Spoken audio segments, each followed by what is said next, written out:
Ya, Assalamualaikum warahmatullahi wabarakatuh, para penonton Arsip Nusantara yang tercinta. Jadi hari ini kita tahu bahwa dinar, dirham, dan fulus sudah semakin populer, semakin banyak dipakai di berbagai kota di Nusantara ini. Nah, tapi masih saja ada orang-orang yang punya pemahaman yang keliru. Jadi saya di sini ada satu rangkuman poin-poin yang disalahpahami.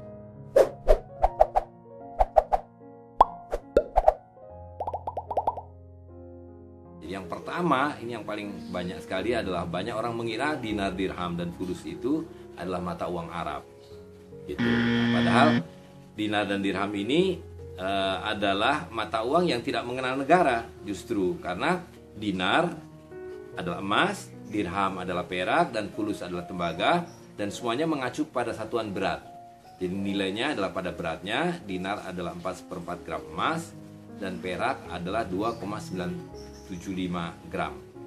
Nah, itu di seluruh dunia berlaku sama, dan dimanapun dinar dan dirham itu berlaku universal karena dia adalah emas dan perak, ya. Jadi itu yang pertama, tidak mengenal negara dan justru berlaku di semua negara. Itu adalah dinar dan dirham. Nah, fulus, tembaga memang agak berbeda, dia sifatnya lokal. Jadi fulus di Nusantara ini hanya berlaku di Nusantara. Kalau nanti ada fulus di Maroko, dia berlaku di Maroko, gitu, karena nilainya kecil dan cukup berat tembaga itu. Nah, yang kedua, ini juga sangat lazim pemahaman yang salah kaprah, menganggap bahwa dinar, emas, dan dirham perak itu adalah alat investasi. Maknanya adalah orang memilikinya lalu disimpan-simpan, ditabung-tabung, pada satu saat perlu uang kertas dia tukarkan kembali menjadi uang kertas. Nah, ini keliru karena sebenarnya emas dan perak itu adalah uang. Justru kita ingin menggantikan mata uang fiat yang tidak ada nilainya, dan karena itu merosot terus menjadi mata uang yang punya nilai real, yaitu emas dan perak itu sendiri. Nah, jadi milikilah dinar, milikilah dirham dan fulus, dan gunakan untuk berbagai keperluan.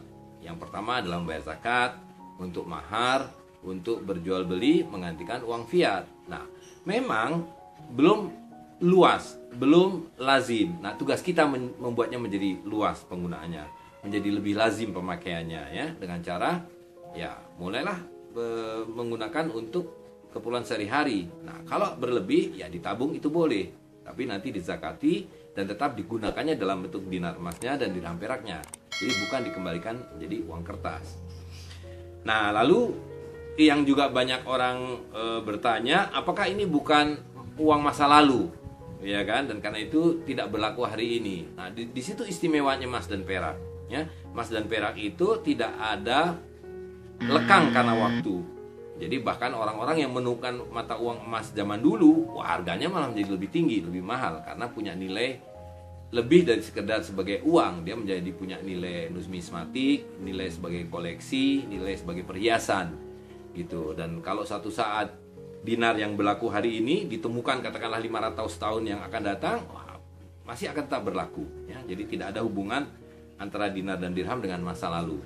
Ini adalah masa lalu, masa kini, dan masa yang akan datang.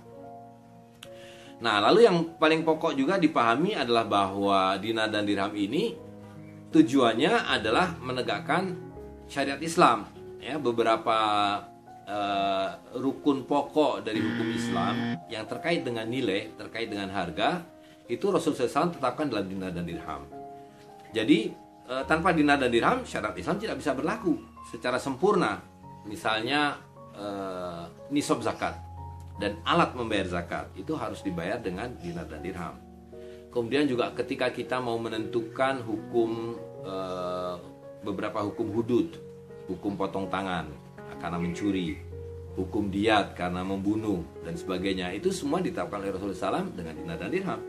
Jadi tanpa dinar dan dirham kita tidak tahu kapan orang harus dipotong tangannya karena mencuri, ya. Nabi menetapkan bahwa barang siapa mencuri lebih dari 1/4 dinar atau 1/4 dinar atau lebih, maka di situ hukum potong tangan diberlakukan. Nah, jadi kalau tidak ada dinar dan dirham, hukum-hukum syariat ini tidak bisa berjalan. Nah, lalu yang juga banyak orang salah pahami adalah bahwa memegang emas dan perak itu merepotkan. Ya, ini tentu karena akibat dari ketidakpahaman. Bayangkan tidak pernah pegang dinar, bilang repot. Padahal dinar itu nilainya adalah setara dengan 4 juta rupiah lebih. Artinya kalau kita memegang uang kertas itu setara dengan satuan yang terbesar saja sudah 40 lembar, ya kan? Mana lebih repot, memegang satu koin atau mengurusi 40 lembar kertas. Nah, dan bahkan kalau ditimbang itu sudah dibuktikan uang kertas lebih berat daripada emas untuk nilai yang sama. Gitu. Jadi itu mitos mengatakan bahwa uang kertas atau uang fiat itu lebih praktis. Nah, adapun di zaman modern ini menggunakan instrumen-instrumen tambahan, misalnya seperti kartu debit, kemudian smart card dan sebagainya, kita juga bisa gunakan itu untuk dinar dan dirham. Nah, hanya memang ada beberapa batasan, ada ketentuan, karena segala sesuatu itu harus ditunaikan secara tunai, secara kontan. Nah, tapi debit card misalnya itu kan kontan sebetulnya, hanya dia melalui instrumen yang sifatnya sebagai perantara lah, semacam buku cek. Nah, cek itu halal sepanjang dia tidak digunakan sebagai alat tukar, ya. Jadi kalau hanya sebagai instrumen untuk membuktikan bahwa dia memiliki harta, itu boleh dipakai gitu. Nah, jadi tidak merepotkan. Dan satu lagi, orang mengatakan bahwa memiliki emas dan perak itu rawan kejahatan. Ya, kalau soal kejahatan, sekarang ini kejahatan jauh lebih mudah dilakukan dengan uang fiat, ya, apalagi dengan instrumen-instrumen terkomputerisasi. Kejahatan itu dengan sangat mudah mereka melakukan peretasan. Misalnya emas dan perak secara fisik nggak bisa diretas gitu. Dia kalau mau mencuri harus bongkar berangkas, harus melewati pagar dan sebagainya. Jadi tidak benar bahwa emas dan perak itu rawan kejahatan. Nah, itu soal kebiasaan saja. Nah, lalu satu lagi, ini juga satu mitos yang selalu dijadikan alasan orang bahwa kita tidak bisa kembali kepada uang emas dan perak karena jumlahnya tidak cukup. Nah, itu juga tidak benar, karena Allah SWT sudah menciptakan segala sesuatu di dunia ini dengan keseimbangan.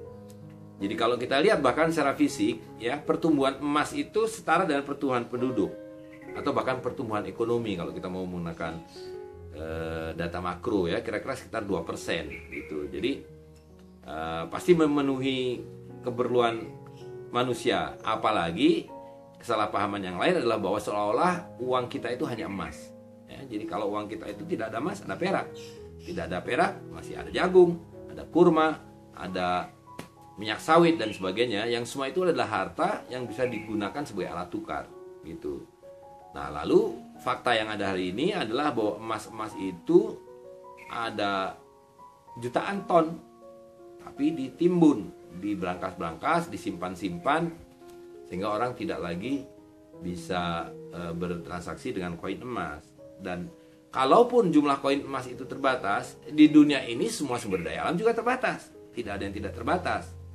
Dan itu berarti hanya masalah daya beli, nilai tukar.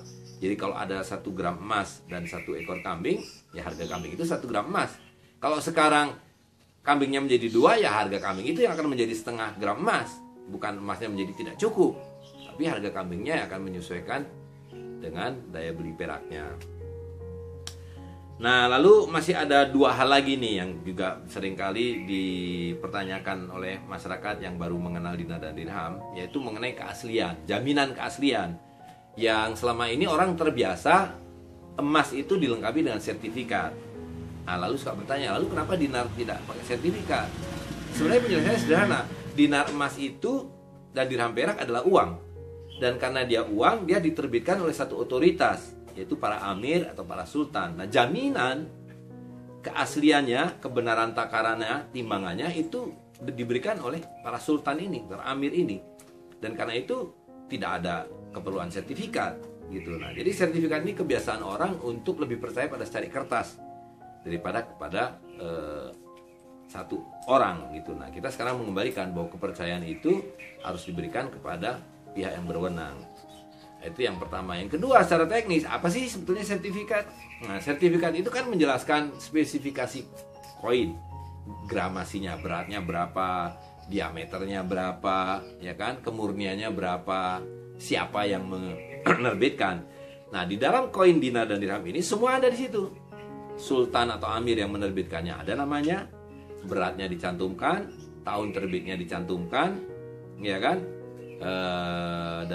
dan volumenya dengan sendirinya bisa diketahui. Nah, jadi semua itu sudah terjamin oleh dirinya sendiri dan penerbitnya. Jadi justru kalau ada dinar yang ada sertifikatnya, itu pasti dinar yang tidak resmi dan tidak sah secara syariah, gitu. Karena yang resmi dan sah itu tanpa sertifikat. Nah, ini yang terakhir nih ya. Terakhir ini seringkali dikaitkan dengan masalah kebanggaan dan kecintaan kepada satu negeri, gitu. Karena setiap negeri sekarang ini kan didefinisikan punya alat tukar fiat berupa kertas. Berarti kalau kita menggunakan dinar emas dan perak, nggak cinta uang ringgit dong, tidak cinta dolar dong, tidak cinta rupiah dong. Nah, ini sama sekali terbalik. Justru kecintaan kita pada negeri ini adalah dengan cara mempertahankan harta negeri ini untuk tidak kemana-mana. Hari ini ribuan ton emas dan perak dari negeri ini dibawa keluar, dan kita hanya mendapatkan secari kertas atau bahkan pulsa elektrik, ya. Jadi emas kita, perak kita, tembaga kita dibawa kabur keluar, dan ditinggal pada kita adalah kertas-kertas yang tidak ada nilainya, bahkan hanya pulsa elektrik. Nah, karena itu penggunaan emas dan perak itu akan membuat harta ini tinggal di negeri ini, di kantong masyarakat, berputar dari tangan ke tangan, tetap menjadi kekayaan warga negeri ini. Ya, jadi itulah kira-kira 9 jenis kekeliruan dan kesalahpahaman ya pada masyarakat mengenai dinar dan dirham dan fulus. Mungkin masih ada banyak lagi, tapi itulah yang paling sering, paling pokok disampaikan ya. Nah, karena itu kita kurangilah segala syakwa sangka dan segala kesalahpahaman itu dengan mudah, yaitu amalkan, miliki dinar dan dirham ini, bawa ke pasar, lakukan jual beli ya. Kalau Anda ingin memiliki dinar dan dirham, bawa barang-barang, jualan di pasar, nanti pulangnya membawa dinar dan dirham. Atau Anda dalam posisi ingin membeli, bawa dinar dan dirhamnya, belanjakan di pasar. Nah, dan sekarang ini sudah relatif lebih mudah, karena di Indonesia ini sudah ada kira-kira di 25 kota ya, pasar-pasar muamalah ini. Di Jogja misalnya, itu yang paling meriah. Di Jogja itu ada tiap pekan itu ada 3 pasar muamalah di tempat yang berbeda. Selebihnya di Palembang, di Banda Aceh, di Banjarmasin, di Medan, di Madiun, Surabaya, Malang dan sebagainya. Nah, di tempat yang belum ada, mari kita rintis. Gitu, kita rintis, kita selenggarakan, kita berjamaah untuk memudahkan muamalah ini kembali kita jalankan. Jadi insya Allah segala syakwa sangka dan ketidakpahaman dan was-was itu sepenuhnya akan hilang, karena kita semua cinta negeri ini. Kita semua ingin memakmurkan negeri ini. Kita semua ingin mensejahterakan masyarakat, ya. Jadi kembali ribuan ton emas dan perak yang ditimbun-timbun itu dicincang-cincang menjadi koin ini, dinar dan dirham, dan berputar di tangan masyarakat kita. Itu. Jadi insya Allah segala kesalahpahaman ini bila dimengerti, maka tidak ada lagi alasan, tidak ada lagi kesulitan, tidak ada lagi hambatan dalam menerapkan dinar, dirham, dan fulus. Itu. Jadi bangsa ini akan kembali makmur, negeri ini akan kembali sejahtera, manakala emas dan perak kembali berada di tangan masyarakat. Assalamualaikum warahmatullahi wabarakatuh.